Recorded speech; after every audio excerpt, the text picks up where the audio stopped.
Doctor صاحب یہ بتائیں کہ جو سقوط ڈھاکہ تھا، فال آف ڈھاکہ، اس میں ایک تو یہ تھا کہ جو انٹرنل جو مسائل تھے، اس کے علاوہ ایک ایکسٹرنل ایگریشن بھی تھی.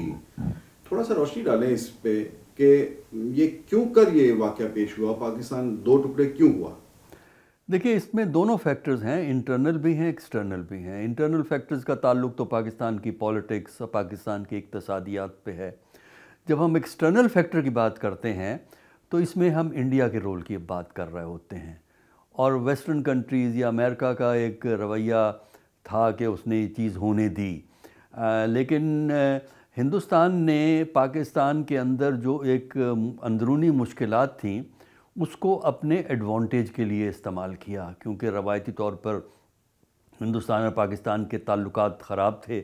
اور ہندوستان کو ایک بہت بڑی اپرچونٹی مل گئی، اور انہوں نے بڑی پلاننگ کے بعد پہلے انڈائریکٹ انٹرونشن کی. یعنی جو مکتی باہنی کو بنانے میں ہندوستان کا مرکزی کردار ہے. ہندوستان میں ان کو ٹریننگ دی گئی، ریکروٹ کیا گیا، ٹریننگ دی گئی، اور بنگلہ دیش گورنمنٹ ان ایگزائل جو تھی وہ کلکتہ کے سے آپریٹ ہو رہی تھی. ہندوستان کا مطلب اس کا بنگال، ویسٹ بنگال میں کلکتہ جو کیپٹل ہے وہاں بنگلہ دیش گورنمنٹ ان ایگزائل بیٹھی ہوئی تھی. پھر اس کے بعد ابتداً ہندوستان نے جو کام کیا کہ وہ مکتی باہنی کے ساتھ ان کی فوج اور ان کے جو border security forces East Pakistan میں آ کے ایکشن کرتے تھے اور واپس چلے جاتے تھے. اور پھر جا کے پھر ایک جنگ کی سما جو ہے وہ شروع ہوا کوئی 23 نومبر سے، جب ہندوستان نے مشرقی پاکستان میں فوج کشی شروع کی، اور پھر 3 دسمبر سے مغربی پاکستان کی سائڈ پہ ایک جنگ شروع ہوتی ہے. تو ہندوستان نے پاکستان کی ان مشکلات اور کمزوریوں کو اپنے فائدے کے لیے استعمال کیا. تو اس میں جو وہاں پر انٹرنل جو سپورٹ انہیں ملی، وہ لوگ ان کو آپ کیسے دیکھتے ہیں، کیا وجہ تھی؟ دیکھیے، انٹرنل سپورٹ ان کو اس لیے ملی کہ وہاں پہ مشرقی پاکستان میں ایک طویل تاریخ کی وجہ سے، جس میں اقتصادی معاملات ہیں، سیاسی معاملات ہیں، اور پھر جو ایسٹ پاکستان کے جو سیاسی اور اقتصادی گریوینسز تھے اس کو عوامی لیگ نے آرٹیکولیٹ کیا، اور اس کی وجہ سے وہاں عدم وابستگی کا رجحان پیدا ہوا. تو اس کے بعد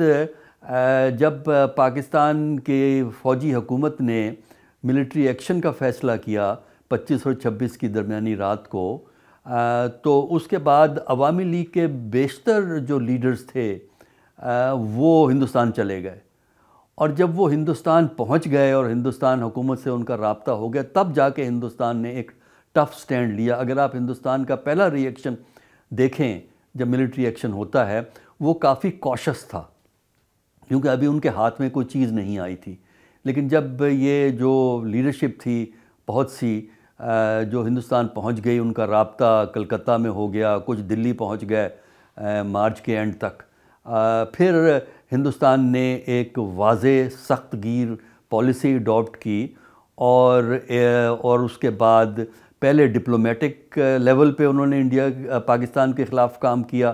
اور اس کے بعد ملٹری انڈائریکٹ انٹرونشن ہے مکتی باہنی والی، اور تیسرا پھر یہ ہے کہ باقاعدہ جنگ جو ہے وہ شروع ہوتی ہے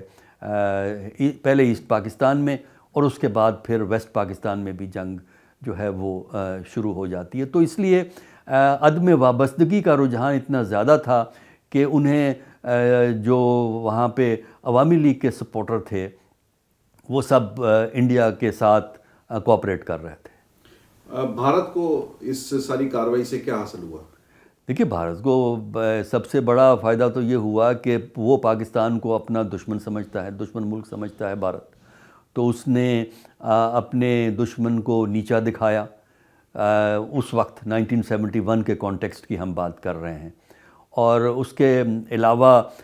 اس نے اپنی واضح جو ہے نا بالادستی پورے ساؤتھ ایشیا میں قائم کی. باقی ملکوں کے لیے بھی ایک میسج تھا کہ ہندوستان کی جو اتنی قوت ہے کہ جو دوسری بڑی قوت پاکستان میں ہے اس کو وہ نقصان پہنچا سکتے ہیں. تو ہندوستان کا جو ایک اگریسو پوسچر تھا وہ ایک میسج تھا دوسرے ممالک کے لیے بھی ساؤتھ ایشیا کے۔ اچھا یہ بتائیں کہ اب اس وقت کے جو سیاسی قیادت تھی، آپ ابھی ذکر کر رہے تھے کہ دو ہیں اس کے حوالے، ایک تو یہ ہے کہ تاریخی طور پر ایک مسلسل چل رہا تھا پہلے محرومیوں کا اور وسائل کی تقسیم کا، یا آپ کہہ لیں یا جو بھی تھا، لیکن ایک باب شروع ہوتا ہے جو 1970 کے الیکشن کے بعد، 1970 کے الیکشن کے بعد، 1970 کے الیکشن اور اس کے بعد کے حالات، اس پر تھوڑا سا کمنٹ کریں گے کہ اس کا کتنا کردار رہا اس سارے سانے میں؟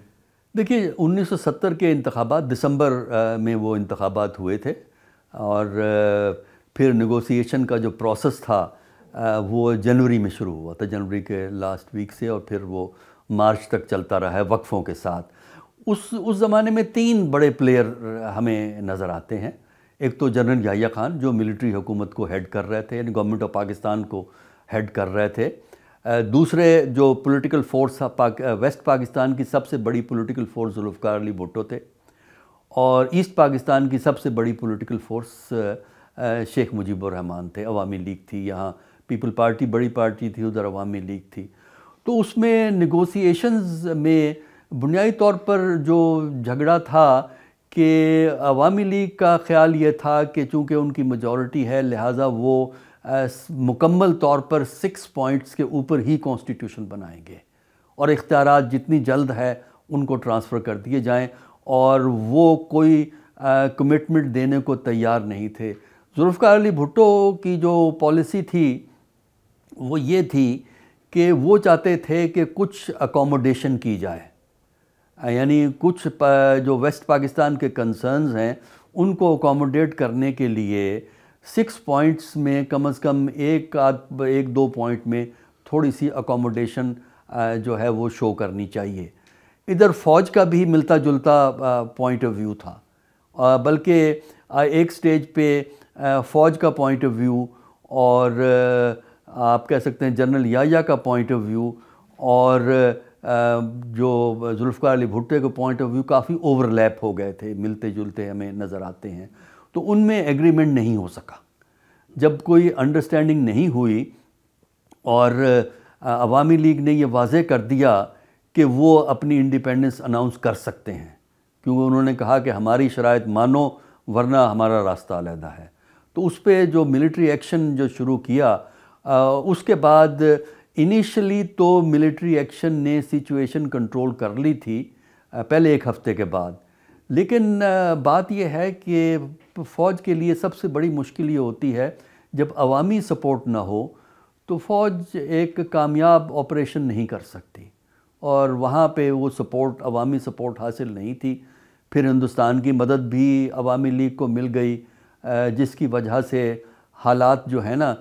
انیشلی سنبھلے، یعنی 25 اور 26 کے درمیان کو ایکشن شروع ہوا، پہلے 2 ہفتے کے بعد حالات سنبھلے، لیکن جون سے آن ورڈ پھر سچویشن خراب ہونی شروع ہو گئی تھی، اور اس میں انڈیا کا ایک اہم کردار تھا، اور جو اس وقت فیڈرل حکومت تھی ہماری وہ کسی ریکنسیلیشن کے لیے فوری طور پر تیار نہیں تھی، اور یہی چیز جو ہے وہ الٹیمیٹلی پھر اس سے جنگ ہوئی، اور جنگ میں ظاہر ہے کہ پھر ایسٹ پاکستان میں پاکستان نے سرنڈر کیا ہے۔ ڈاکٹر صاحب آپ اس وقت کیا ایج تھی آپ کی؟ میں جو ہے نا اس وقت جو ہے انگلینڈ سے واپس آیا تھا، اور انگلینڈ سے واپس آ کے میں نے پنجاب یونیورسٹی میں نے جوائن کی تھی ایک لیکچرر کی حیثیت سے جو ہے، یعنی پاکستان کے بالکل ابتدائی ایام بھی دیکھے اور یہ فال آف ڈھاکہ دیکھا، تو کیا نہیں ابتدائی ایام کا تو خیر مجھے نہیں پتہ ہے، لیکن 71 ہم نے دیکھا ہے، ویسٹ میں یہاں لاہور میں ہوتا تھا، ہم نے دیکھا ہے 71 تو اچھی طرح اپنی آنکھوں سے۔ تو یہ کیا فیلنگ تھی یعنی پاکستان ٹوٹنے کے حوالے سے بطور پاکستانی، آپ کیا فیل کیا اس وقت؟ دیکھیں اس میں 2 قسم کی جو ہے وہ ہمیں اس وقت فیلنگ نظر آتی ہے۔ ایک تو 16 دسمبر کی شام سے یہ فیلنگ ہے، وہ ایک فیلنگ ابھی بتاتا ہوں آپ کو۔ دوسرا یہ تھا کہ جتنے بھی نیگوسیشنز ہوئے ہیں 71 کے ابتدا میں اور اس کے بعد بھی جو معاملات ہوئے ہیں وہاں ہم نے دیکھا 71 میں ویسٹ پاکستان میں علاوہ چند ایک گروپس کے جو left of the centre group تھے اس وقت کے، اے این پی کو کہہ لیں، left of the centre group تھے، وہ تو مجیب کو اکوموڈیٹ کرنے کی بات کرتے تھے، لیکن یہاں ویسٹ پاکستان میں مجیب کے لیے کوئی سپورٹ نہیں تھی۔ ملٹری ایکشن کو ویسٹ پاکستان میں سپورٹ کیا گیا ہے۔ اب تو آج سے 50 52 53 سال گزرنے کے بعد لوگ بڑے دھوم دھام سے یہاں میں بیٹھ کے باتیں کرتے ہیں کہ جناب مجیب کو چونکہ حق نہیں دیا گیا، انتخاب کے رزلٹ کو نہیں مانا گیا، اور تو اس لیے ملک ٹوٹ گیا۔ جبکہ 1971 میں اگر آپ چلے جائیں، اگر یہی بات کوئی 1971 میں یہاں لاہور میں یا ویسٹ پاکستان میں کہتا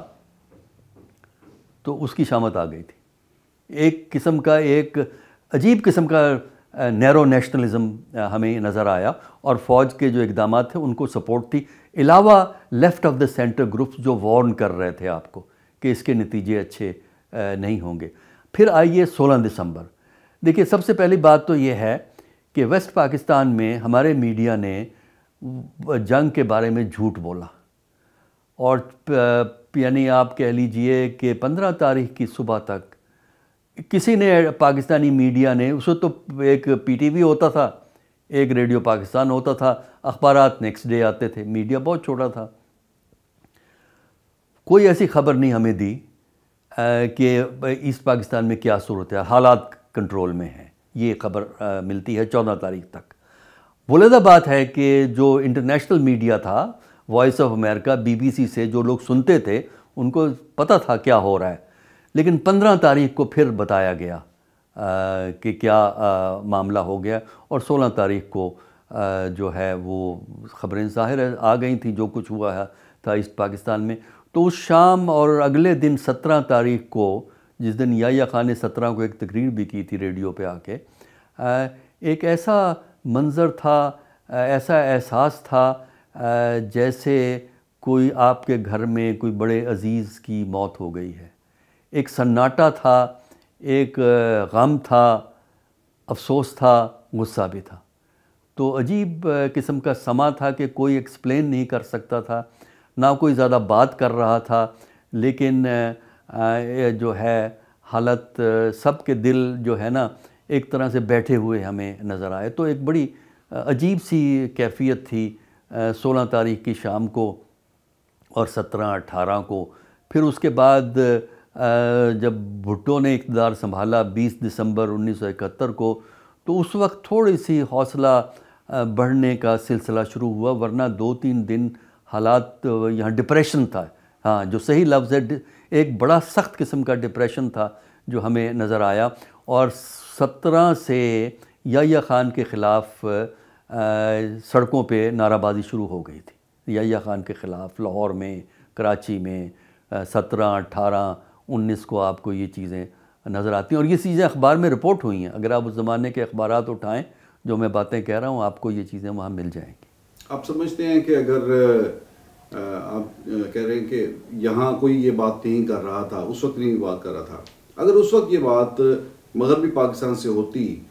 کہ جس کا مینڈیٹ ہے اسے تسلیم کیا جائے اور اسے اقتدار دیا جائے، تو یہ سانحہ نہ ہوتا؟ نہیں، میرا خیال ہے معاملے بڑے پیچیدہ ہیں، اتنا سمپل نہیں ہے، کیونکہ یہ چیزیں گریجولی ڈیولپ ہوئی ہیں، اور یہ ہمیں اس کی جڑیں بہت پیچھے ہماری ہسٹری میں جاتی ہیں۔ معاملات بگڑتے جو ہیں وہ چلے گئے، اور معاملات کو اگر سنبھالنا تھا تو الیکشن سے پہلے سنبھالے جا سکتے تھے۔ الیکشن کے بعد معاملے اس لیے نہیں سنبھالے جا سکے کہ مجیب کو اتنا وہاں سے ایسٹ پاکستان سے سپورٹ مل گئی تھی کہ وہ کمپرومائز کے لیے تیار نہیں تھا، اور بہت سے لوگ، بہت سے رائٹرز جو زمانے میں پلیئر تھے، جو انسائیڈر تھے، جنہوں نے بعد میں آرٹیکل لکھے، کتابیں لکھی، ان کا کہنا یہ تھا کہ مجیب الرحمن نے ایک کمٹمنٹ دی تھی وربل یحییٰ خان کو کہ الیکشن جیتنے کے بعد وہ 6 پوائنٹ پہ کوئی اکوموڈیشن شو کریں گے، تھوڑی سی فلیکسیبلٹی جو ہے، نرمی وہ کریں گے، یہ الیکشن کی وجہ سے کر رہے ہیں۔ لیکن الیکشن میں اسے اتنی کامیابی ہوئی کہ الیکشن کے بعد جب یحییٰ خان پہلی دفعہ ڈھاکہ گئے تو انہوں نے یحییٰ خان کو جھنڈی دکھا دی، فارغ کر دیا کہ نہیں، ہم تو کانسٹیٹیوشن ہماری مرضی کے مطابق بنے گا، اب 6 پوائنٹ جو ہے میرا